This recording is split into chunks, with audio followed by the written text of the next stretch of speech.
तो हम आज संयुक्त मोर्चा के समापन की ओर हैं, संयुक्त मोर्चा के इस प्रोग्राम के समापन की ओर हैं। और आज जो भी परिचर्चा यहाँ पे हमने की, आशा करती हूँ कि वो केवल सुनने, सुनाने, कहने, भाषणबाजी तक यहीं तक सीमित होके ना जाए, क्योंकि उससे फिर हमारे जो कार्यक्रम है उसका असली औचित्य वो बिल्कुल ख़त्म हो जाता है।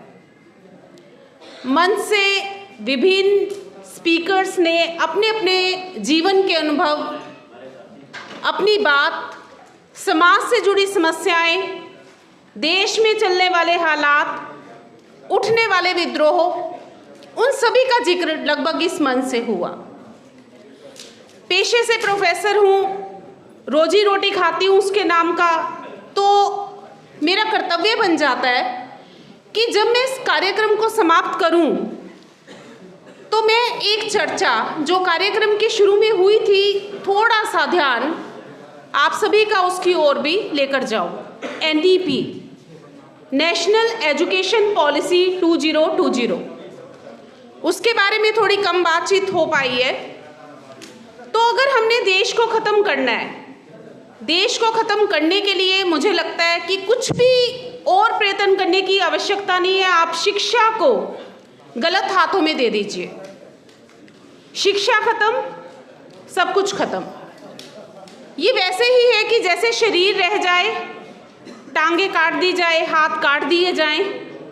और धीरे धीरे अब इंतज़ार किया जा रहा है कि बेड पे पड़े पड़े बस आपके जो मल्टी ऑर्गेन्स बचे हुए हैं नाम मात्र के, वो धीरे धीरे करके फेल हो जाए। तो हमारे बच्चों से स्कूल ख़त्म करके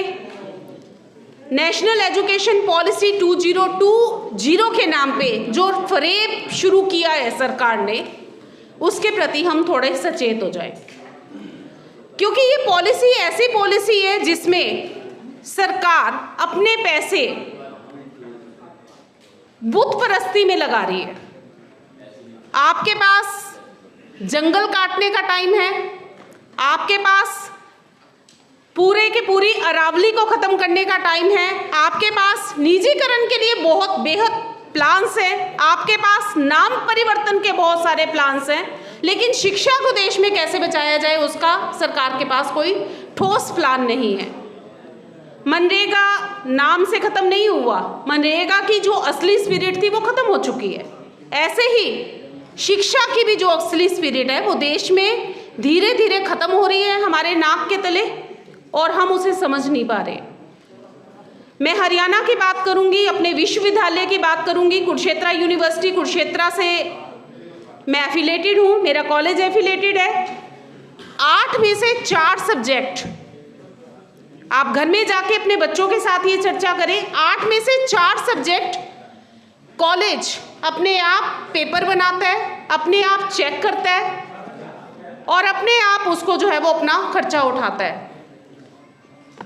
4 सब्जेक्ट यूनिवर्सिटी उठ रही है और वो भी एक्सपेक्ट कर रही है कि जो विश्वविद्यालय है वो अपने हॉल्स को किराए पे चढ़ा के और बहुत सारे ऐसे इनकम के सोर्स जनरेट करके वो जो शिक्षक हैं उनकी सैलरी भी धीरे धीरे करके अपने आप देना शुरू करें। तो देश किस ओर जा रहा है, ये हम शायद इन सभी जो छोटे संकेत या बड़े संकेत हमें मिल पा रहे हैं, हम इससे समझ सकते हैं। मैं इस कार्यक्रम में उपस्थित हुए सभी पार्टिसिपेंट्स का, जिन्होंने कि मंच पे विभिन्न वक्तव्यों को सुना, मैं उनका सबसे प्रथम जो है वो उनका आभार प्रकट करती हूँ। फिर मैं जिन्होंने हमें जागृत करने का काम किया, प्रोफेसर रतनलाल जी, मीना जी मुझे दिख रहे हैं, प्रशांत किशोर जी, शंभू जी, तो मैं आप सभी का मंच की ओर से all India confederation of SC ST OBCs minorities, मैं अपने संयुक्त मोर्चा की ओर से आपका बेहद आभार प्रकट करती हूँ और भविष्य में भी आपसे आगाज़ करती हूँ कि हम पुनः इन कार्यक्रमों के लिए फिर दोबारा से यहाँ उपस्थित होंगे।